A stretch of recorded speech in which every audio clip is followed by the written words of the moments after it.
Beli satu, percuma lagi satu. Krim kunyit ni betul abang ni cakap, memang bagus untuk muka kita lah.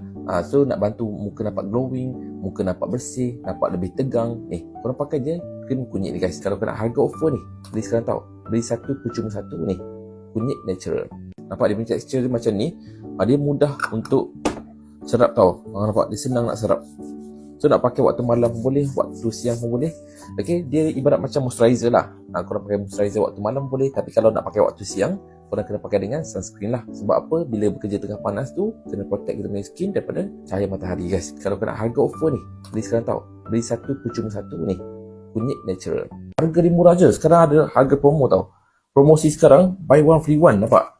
Aku beli satu, percuma satu sekarang. Tapi limited. Sangat limited. Dapatkan sekarang guys. Harga promo buy one free one. Check sekarang.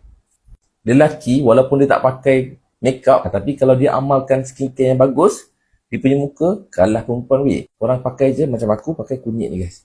Ni. Bagus untuk tegangkan kulit muka, yang ada masalah jeragat, jerawat. Ni kalau pakai je setiap malam macam ni. Harga dia murah je. Sekarang ada harga promo tau.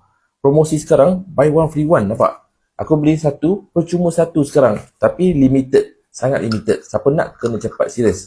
Cara pakai dia, korang apply je macam ni. So, untuk kulit muka yang lebih cerah, lebih tegang. Zaman dulu, orang kampung dia pakai kunyit hidup, kunyit serbut, pakai dekat muka. Habis kunyit muka. Tapi sekarang ni, dah moden, dah canggih dalam bentuk krim kunyit macam ni. Dapatkan sekarang guys. Harga promo, buy one free one. Check sekarang.